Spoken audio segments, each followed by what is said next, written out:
fade in from black. This is going to be part 2, so you just run with it. Talk about my dad and stuff. Yeah, do it. Yeah. Yeah, the Arnold thing. And I don't know if this is. It seems like people came to Arnold from lots of different ways, but ultimately ended up in the same places. Like for me, it was hanging out with my dad, my bad parent dad, who didn't bad dad, who was quite happy for me to watch that stuff, and so we used to watch Terminator, we used to watch Terminator 2, True Lies endlessly, and I remember having lots of chats with him about how would time travel work. That doesn't make sense. How can Carl Reese be John Connor's dad? Blah blah blah. And I used to not understand that like time was a loop, and I'd be like, but it would surely have to happen the first time, and then it can happen again. All that sort of stuff. I remember just like it invited an awful lot of discussions and just general enjoyment around those films with my dad. And I don't know if it's because they were Arnold films or if it was because they were high concept films that happened to feature him, and that he was sort of headlining and greenlighting and stuff like that. I don't know. I mean, I the more. What makes Terminator interesting is not Arnold, even though his presence in that film turns it. I love that he's essentially cast against type in that, he's miscast because that character was never supposed to be that. I'm sure as many people watching this will all be racing to their keyboards for it was the Lance Henriksen. Yeah. Who's the kind of everyman that disappears in the crowd instead. But I like a brief sidebar before I don't want to derail you, but I always like to think it's something I formulated as a teenager was the reason he's Mr. Universe is because Skynet has been trying to miniaturize that skeleton. Yeah, and that's the smallest human frame they can get it into, and that's why he's. Well, it plays into what came in Salvation, which is that idea that they were just bigger and bigger, and they were refined and refined, and then that was the one point where they could conceivably put it. I have my specific criticisms of the T600, which you can find in our video on Terminator Salvation, also available on Val Verde Broadcasting. Give us some money. That's dumb. Yeah. It's dumb, but that's the one I've. Now, here's the thing, and I will go back on something I said in the previous kind of bit of this discussion. One of the creative through lines in this is in visual and special effects, which remain consistent throughout for the most part. At least up to Terminator Salvation. I don't want to talk about 5 so much, but the Stan Winston team and ILM and stuff like that. So I really like. I hate the TX design, but like I actually the T1 or whatever it's called. It makes sense. It's a bit dumb that it's got it's a bit dumb that it's got a skull on it. But as a kind of called it T1. Well, that I know that is stupid. The whole point was that it was Terminator created by machines. It's a mini hunter killer. Yeah, I mean design, not in conception, but in design. Yeah. And then in Terminator Salvation, the T600 doesn't make any sense based on what we've learned, but in terms of Skynet trying to miniaturize this thing, it works. I also like the idea that Skynet, all the records were destroyed in the war, right? Skynet's going, the perfect human that would you like an human? And it's like, if I create this ultimate perfection of what humanity is supposed to be, then everyone will accept it because everyone will be like, that's exactly what an human should look like. I'll be back.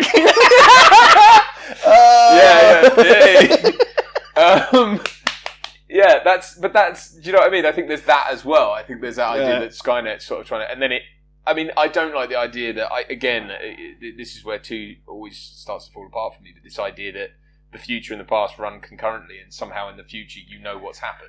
So it's kind of like they went, the first Terminator didn't work. That's what I mean. The whole opening crawl, like, they sent one back to time, it didn't work, so they tried again. It's like, well, how do they... Yeah, because it works from the Resistance side, but it doesn't work from the Skynet side. Well, if you were in the future and you sent a robot back through time to kill John Connor's mum, did you think that you would just suddenly John Connor would go and then be gone? Oh yeah, because it's time and you'd be travel. Like, oh well, I knew about John Connor, so I would say this much: as much as I love the film, the concept of Terminator 2 is inherently broken. Yeah. It's inherently broken. Yeah. And there's an argument that doesn't need to exist. I think it pulls off the whole thing with such panache that it's something that I have reappraised more as an adult because I need to be more objective. But I get a bit fed up with people just liking things because they liked them when they were kids. That annoys me, and we all do it. Yeah. And I've learned to appraise Terminator 2 more as an adult because it's something that I unobjectively loved when I was a kid. And I think there's far too much in it for me to like I think that it genuinely is. It's got its issues, and one of them is that it shouldn't exist. Yeah. I mean, in your kind of time travel thing, one of the clever things, the man with the glass hands was one of the things that it was accused of ripping off. Yeah. Demon with the glass. Well, the demon with the glass hands, and Hollowness and whatever. Yeah. And it achieves that great sort of Outer Limits, Twilight Zone-ish thing of being a closed loop. And in the deleted scene from the end of the Terminator, it pans up and it tells you that the computer factory is Cyberdyne Systems. Which is sort of Terminator 2 in a nutshell, really, isn't it? It's that kind of like... Yeah, because it ends in the computer factory. And there is... I still think that works. It's not as on the nose to show it, and I think that's probably why they did it. But the fact is, you should be aware, watching that film, you should be subtly aware of the fact that it ends in a computer factory, and you should question what's been left behind. And it's very subtle in its texture, but it's a closed loop. And Terminator 2, you have to make concessions in order for it to work, which I do. But ultimately, it shouldn't exist. It shouldn't work because it's a stretch. And then anything beyond that is just the second one barely worked, and it pulled it off so nicely as a complete. It barely worked conceptually, but as an experience, it worked wonderfully. Yeah. And anything beyond that, you're just taking the piss. And it existed outside of a studio system, so you didn't have any checks and balances. You could just crack into it, and hey ho, there you go. It didn't, and people just kept coming back and back and back, and we're back for the sixth dip scene. 6th and 7th, I gather. Is it? It's the start of it. It's the start of a trilogy. I think that this time they've actually filmed. Really? No. I think it's just meant to be. They're going to do. Because it's handing off to a new generation. What I don't want is that Linda Hamilton was always the bargaining chip. I know she came back to do a bit of voice work. A bit of VO, yeah. But basically, she's been out of it since 2. And she always felt like the kind of upstanding citizen in all this. Very much so. One. He said, over Schwarzenegger, and the thing is with her as well is like, she still works, and she did Chuck, and and she's just a cool fucking person. Like, I gather she was able to kind of half-ass, like she could pretty much because she was married to Cameron. She had rights to. One of the reasons why things got hung up for so long was because she controlled a bunch of the rights, and I gather she made a load of money off those films. Oh, good for her. Meant she didn't really have to. Good for her. Like, not that she's. I didn't want to paint a picture of her being of course, done with it all. Well, this is the thing, because her career was that she didn't have. I don't think she ever had the career she deserved, because she did kind of Dante speaker stuff. She's done some excellent TV. movie, fantastic movie. Oh yeah, great movie. Volcano there, exploding. Linda there. Maybe kissing. You shouldn't be erupting here. Well, it's a metaphor for sex, obviously. Magma. Rivers of acid, there it is. Dog survives. Of course. She's someone, again, I'm glad she made a bunch of money on the rights, because it's not as if she doesn't need the work. Yeah, I'm working that out. She could have. Okay, well, she could have come back for 3, 4. They would have had it. Well, she sold her. Basically, I gather she sold her controlling rights to, and that's why 3 and all that was over town. Okay, so because they rewrote 3 to accommodate the fact that she wasn't coming back. Which I assume they reconfigured that character to Claire Danes' character and gave her the lines and whatever. John Connor fucked his mum. But he even says you remind me of my mother at one point, which is a bit gross. Oedipal. Gross. Yeah, man, that's you kind of Freudian shit. Look, one of the few things that would compel me to watch Terminator: Dark Fate. Is that what it's called? It's the working title, so I don't think it's gonna. But that's what the internet. Oh god. There's a cup of cold diarrhea to the face. Isn't it? One of the things that would compel me to watch it is to see Linda Hamilton in a Temple movie again. That's the thing, though. They keep putting something in it that makes you come back. Right. Fuckers. Yeah. It's like whether it's the reverential stuff of the 80s stuff, whether it's the, I don't know, friggin' 3. Well, 3 was just 3. I'm not gonna. I'm fucking gonna. So are you. Yeah. Fuck's sake. I'm gonna go and see it, but do you know what? I might genuinely when I was a teenager, I used to sneak into movies. Right. I'd like to say I'm not proud of that, but it wouldn't be true. As a 35-year-old man, I'd be tempted to sneak into Terminator: Dark Fate just on sheer principle, because I want to fuck it. Well, I don't want to watch it, but I want to watch it but I don't want to pay for it. I will pay to go and see it, and but the thing is, I don't see that as supporting bad work, and I don't know what. I mean, there's very little review. There's a lot of people out there saying they know what's going to happen in it, and there's a lot of posturing. Yeah, and a lot of fucking internet. And the trouble is, there's an awful lot of politicisation that goes on now, rightly or wrongly, that I think is, certainly in lieu of Captain Marvel and all that stuff. There's a lot of, I think, people overreading things into it. There's an awful lot of. I don't know. It's really hard. They're on a knife edge. The film is basically done now, so it's kind of, they can't change it. I worry that there may be some knee-jerk reaction to certain things going on, but I just think what fucking story can you possibly have? Well, it seems that, so here's the wrinkle. It seems that, so they've got a body double for John Connor, and I don't know if they're pasting on Edward Furlong's face, but I think the wrinkle is that John Connor is dead.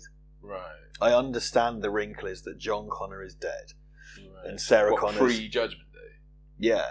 So Judgment Day hasn't happened and John Connor's dead, so it's thrown it all in a loop. But hang on, what is it? Don't tell me it's one of those. It's a sequel to 2, ignoring the... Yeah, no, it is. Yeah. Oh, fuck off with that. That's so lazy. I'm sorry, but I'm so fed up with them doing that. They've done that with so much shit recently. That really digs me off. I'm into it conceptually, but I kind of think I'm not, because it's just... Well, I don't know, because I sort of think taking the mulligan... I haven't seen the mulligan yet. I haven't seen the Halloween film. No, I've heard mixed things about it, frankly. The thing is, you can't. It's not good enough to say to your audience, "Okay, you need to put all that out." They did it with Superman Returns. So hold on. Would your take on this be so it would be a sequel to Terminator Genesis? My take on it would be, don't fucking do it. Yeah, I know, but were you thinking it was a sequel to Genesis? Or I assumed, yeah. I thought. I assumed it was set somewhere in that this is the whole dog shit James pie. Cameron's got the rights back, so we're back in James Cameron town situation. You can't. I mean, the trouble is that shows such little self-awareness. You can't say to an audience, "Yeah, you know all that shit. Forget all that. Now it's the real sequel to Terminator 2." Because I'm sorry. Well, that's what Neil Blomkamp's Alien was going to be, and that's what. But hold on, this has happened a few times, and I can't think of the top of my head. Well, Superman Returns was in recent. Oh yes, I think that was probably the genesis of this whole thing. Well, the genocide. The problem, and the problem that film had was it sort of wanted to play in that pool, but completely redesign everything and not really be that. It sort of opened in that way, but then became something completely different. And sort of claimed to be a sort of flag bearer for that era, but I don't think really managed to do that. And yeah, I mean, there's been aborted attempts at trying to do stuff like that, but then there's also been Halloween. What was it? There is something. There's another example. I feel like there's a massively glaring example. Yeah, and I'm failing to. Yeah, well, I don't know. I kind of think because there's certain things I want to see the true sequel to. But then it's sort of like, am I getting at this point, this is the thing that frustrates me, is that this late in the game, it's like, what? How are you getting Arnold's in it, and it's like he's old, and it's like, well, what is he? He's the guy they based those of us that have read the T2 Infiltrator series of novels know that he's probably going to play Dieter von Rossbach, the human special forces agent from Austria, who's the genetic template of the Terminator. It's not going to be that. It's not going to be that. It's like when, it's Star Wars Episode 9. Is it going to be about some character that was in issue 47 of a comic 10 years ago? No, it's not. I gather it's not going to be that. It seems to be, and I mean, I really haven't followed this closely, so take what I say with a pinch of salt, but it seems to be that somehow he's a linchpin in all this, in his human form, and that they have to get to him, and he's the key to sort of stopping. I don't know. But it's kind of like, how could he be? Come on. This is a character this was supposedly a sort of machine's interpretation of a man that has no business being in every fucking movie, and being somehow the central figure. Do you know what I visualised when you embarked upon that? Kind of, let's call it a paragraph. Rant. No, it's fine. I'm in no way criticising the level or degree of complexity of how you verbalise that. I'm just saying, when you were embarking upon saying that, okay, Skynet has somehow modelled on a human person. Yeah. I envisioned, and I'm not making this up, I imagined biting into a frozen shit. I just imagined someone really slowly feeding me a frozen poo on a stick, and me voluntarily biting into, chewing and then swallowing said turd. I'm not making that up. It was really graphic, and I don't know if someone had deliberately put it in the freezer or if it was found on the road in a cold night. I suppose the end game's the same. But I just imagine being spoon-fed a cold shit. I think that, I mean, I just, like we said, the first one closes a loop. Conceptually going into a sequel is problematic. It's generous. To borrow a millennial term, we're millennials, so that's fine. Well, it's a parlance. Do you know what? It's something we used academically in film studies. We use it all the time, right. And it didn't mean what is kind of generally used for at the moment, which is not something I have a problem with. But that's a different discussion. No, I don't either. But it's a valid word, and it is right because I think it generally refers to something that breaks the pre-established logic of something that exists, and there was no business being a Terminator 2, and I think they pulled it off with panache, because if you look at Terminator 1, it's a very nice closed loop of a film. Also part of what heightens the tension in the first Terminator 1 is the fact that you've got this race to say the stakes are high, but once you say that, like, but another one came back and then another one, it's like, then were they? Again, don't get me wrong, I think Terminator 2 pulls off what it sets out to do very well, but I think it's, the whole concept of, like, they sent one to strike at him when he was a boy. Why? And I don't buy that they're in the future going, hang on, it didn't work. I can buy, now there is a justification for that. And I don't like to get into this kind of shit. I hate fan wanking. Yeah. But I believe now the Terminator novelizations by Randall Frakes contain additional scenes that were conceived for the film, were not filmed. The original Terminator 2 is that Skynet is destroyed. We see the grid is smashed and the Terminators are dead, and you see Michael Biehn as Carl Reese being sent back. I think, and the Terminators they go to the fridge with all the different Terminators, and there's like 5 Arnolds in a fridge, and there's 5 random ones in the fridge. They see the Terminator that's been sent.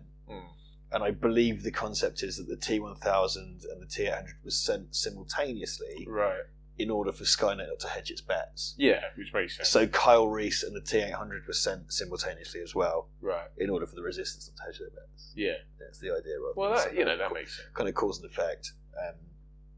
But these are all things that were concocted retroactively. Yeah. It's all well and good for me to say that, but some motherfucker sat down and thought that. Well, James Cameron, I guess. I mean, there is that line in the first one where it's just him and me, and that, and which I know doesn't preclude the idea that could have happened, but does seem to suggest that what they're setting out for as an aesthetic is this is the last ditch attempt. This battle, because it says at the start the battle for humanity would take place like tonight. And it's like you waste all that by saying like, but concurrently there was another one saying stuff like that. I mean, I do, but again, if you're going to make it, again, it's that thing of hang on, but I've got to make a sequel to this. That's not a bad place to start from. I don't mind that. I think that's fine. And again, I'm not complaining that there's a Terminator 2 because I think it's just a great film in and of itself. It's fine, and when you make that, that's fine. I don't think it squanders the goodwill built up in the first one. Yeah. It just goes in a different direction and builds on it. It pulled off the impossible, I think. Yeah. Whereas, but 3, see, this is the trouble. 3 isn't trying to build on anything. 3 is just trying to. Well, comparatively, imagine if, for example, and it's not the same because the Terminator series specifically deals with causality, but in terms of its cultural impact, imagine if they made Jurassic Park. Right. And then The Lost World was this thing that doubled down and paid it off. It was this insane success that everybody loved, and it was because Terminator 2 is, despite everything, is a satisfying watch. Oh yeah. What else does that? I mean, it's a contentious debate, and I'm not going to come down any side. And annoyingly, it involves James Cameron, but you've got Alien and Aliens, and a lot of people believe that Aliens is superior. I'm not saying that. And Aliens, I will say Aliens is a fucking good time. And what I've encountered a lot since I've been sort of doing shit on the internet is people talking down Aliens because it squanders a lot of the concept of Alien. Right. And that is true. The whole thing of them kind of being sort of cockroach cannon fodder comes in. Yeah. And the queen and the eggs and the hive, they all come in afterwards. Right. And it's a James Cameron kind of joint. But it's this thing where that's one of the other examples of where you have this satisfying sequel, but irritatingly, it's the same fucking dude. You know? Yeah. Personally, I believe that once they've done with when they're done with Terminator Dark Fate or whatever, I think Tim Miller's coming back with Cameron to make Titanic 2. I could not laugh when I said that. Presumably, because I don't even know that it'd be about. It'd be like Airplane 2, where it's a spaceship instead, like or whatever. I suppose where the trouble is, I don't see this or Dark Fate or whatever. I just don't see it recapturing the magic. Now, all the sort of furore that's going on around it at the moment, with regards to the one image they released. I mean that. That's just internet twats making shit out of nothing. I really don't. I don't give a shit about that. I don't care if it's a more film cast, and it isn't anyway. But that's not the point. But I don't believe it. I just don't believe even conceptually that it can capture the magic. Now, I'm happy to be proven wrong. James Cameron has a pretty good track record, but he's got the get out clause of he's not directing it. Yeah, but look, I've said that time and time again. Yeah. Like, I don't want it to be bad. No. Dude, I want a fucking good Terminator. Look, I said it. I was on record about the RoboCop remake. I didn't want it to suck. I would have, if you gave me a good RoboCop. Look, they gave me a good Star Trek remake, essentially. If you gave me the good RoboCop remake, I'd lap it the fuck up. But you didn't. It was this kind of lackluster, boring, dull thing. Yeah. Like, give me the good Terminator sequel. I'll fucking come on the internet and tell you how great it is. Of course I will. But unfortunately, you've had 3 goes. You know? Well, like we said, I think around the Genesis time, it was like, well, now there are more bad ones than there are good ones, and that is a problem for a franchise. Like, it's all well and good saying, right, we're going to ignore all the bad ones and just cherry pick what we want to respond to. But it's like, I don't know that you can do that because people are very hard to,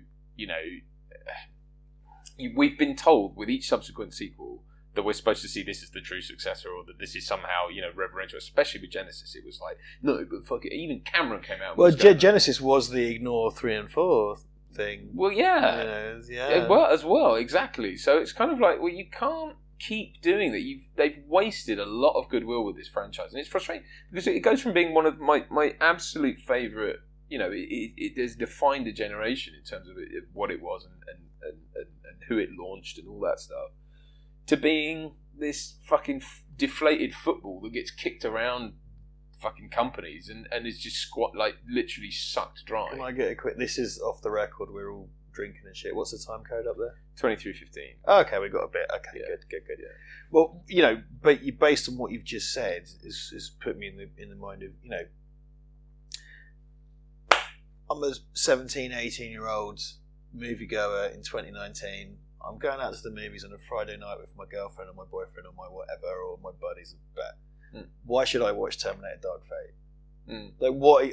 And this is something we can't comprehend this because we haven't lived through it. The current generation of young people are living through this thing where someone's saying to them, imagine if you and I, when we were those kids in 1999, someone said to you like, oh, well, this movie's coming out. Well, it's like them saying, here's the 5th French Connection sequel. Yeah, that's precisely where I was going to go. Right. Like this is okay. So this is the 5th Flight of the Navigator film. Yeah. But it ignores the 3rd and 4th one. Yeah. But it only takes elements of the 2nd one. Yeah. And by the way, they all came out before you were born. You're like, I don't give a fuck. Why would you? Yeah. What's in it for you? And that's this is the thing. What always comes down to me when I review new movies. I try my absolute best to view it as someone going in blind on a Friday night. Because that's who it's for. It's a commercial product, and that's who it's for. Why should some fucking kid, or you don't have to be a kid, you can be someone's nan, I don't give a fuck. It's someone who's laying down 12 quid on a Friday night to go see it. Why the fuck should they?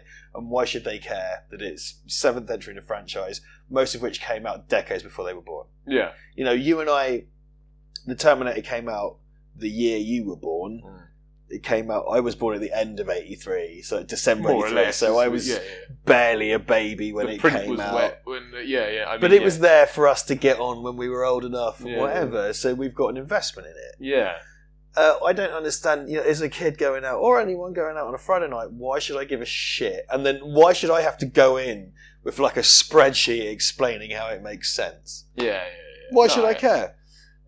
I mean, the only thing I will say is I use my younger cousin as the kind of my what would you call it, yardstick for what them kids are thinking these days. He's what would he be? Oh god, I've got to get this right now. He's 17, so he I remember him when he was 13, 14, getting massively into Aliens and Terminator and stuff like that. Nice. Loving those old films and being Nice. all about that shit. So I do think there's a slight difference in terms of like, I think the films of yesteryear, like Terminator, Aliens and stuff, are more accessible to today's youth. Yeah, because we weren't getting into the films of the 60s particularly. No, exactly. Like, did a bit, but we weren't. Yeah, but we weren't. I mean, yeah, you had your Superman and you had your this, that, and the other, the 70s. But 70s. Yeah. I think, yeah, it's to cast your mind back 20 years from when we were around in the 80s. Yeah, you were kind of into, I suppose, Bond maybe, but even that felt like it wasn't really made. Yeah, that's the kind of big one, I would say. Yeah. Yeah, but it didn't have the same kind of impact. Because I do love how kind of kids get into, shit, but get into that stuff. They're just stuff that shows the test of time. And do you know what? If you are invested, and I don't mean to denigrate that, if you are invested, if you're fucking an 18-year-old watching this and you're fucking really invested in the whole Terminator series, fucking good for you, man. Yeah, I hope you enjoy them the way we did for the same reasons. Yeah. I suppose it's like Star Wars, actually. Because I remember Star Wars. I remember coming to that in the 90s and it being well and truly over at that point, and really the original trilogy, and kind of picking that up and never having thought about it until being sort of almost forced to watch because I was around with friends overnight and that's what they were going to watch, and so fine, and being like, oh, and getting into it and loving it, and then it being so, it was kind of a thing I came to in the kind of eye of the storm, essentially, where it was like nothing seemed to be happening other than there were 3 films that were made a while ago, and that classic trilogy, and then obviously the prequels came in and all the stuff that's happened subsequently. So I suppose that is what I guess that Terminator's like to people who were born in sort of. Yeah, I suppose. Yeah. Star Wars is a good one. I mean, again, it's only because like fucking Jedi came out the year I was born. Right. But it's not quite the 20-year gap. But yeah, absolutely. And but in terms of when we came to them, because bear in mind, you probably must have had at least a 10-year jump to actually. Yeah, I mean, I watched them. I had a weird second wind. I watched them when I was a little kid and loved them. Forgot about them because of Terminator and Predator and stuff, and then around the time of the re-releases, I got all jazzed for them again. Yeah, so because it was like watching them on ITV and such. Right. Yeah. How are we doing? 28. We are in the last kind of 2 minutes of this. Well, look, the idea here was we were just going to fucking talk and act like the camera in there and have a drink. Like, that's why it's totally informal. I'm not putting clips on the edit. This is a Wednesday release. This is like a visual podcast. B-roll. It's after hours. After hours. After hours. And it is like, it's 7 p.m. It's after our bedtime. But we normally record this shit like on a fucking Wednesday morning. It's time for the state-mandated blackout. That's it, mate. Power's going off. Power's going off soon. Power's going off in a minute. I enjoyed that. I had fun doing it. I like that. That was completely unstructured. That was the point. So the bottom line is Terminator shit, mate. Fuck it, innit? I don't think we've conclusively sort of. I don't think this was designed to have a conclusion. No. I hope it enlightens some stuff for you. I hope it is interesting. It sets the stage, I guess, going forward for what we expect from what's to come. I mean, again, oddly, it sort of levels the playing field to the point where it's kind of like, it's kind of how it was with Genesis. I'm just like, big piles of meh. Yeah. So it has everything to play for, but I mean, big piles of meh, crystal meh, fountains of meh. Okay, bye. I've done it, internet. That's 2 weeks ago.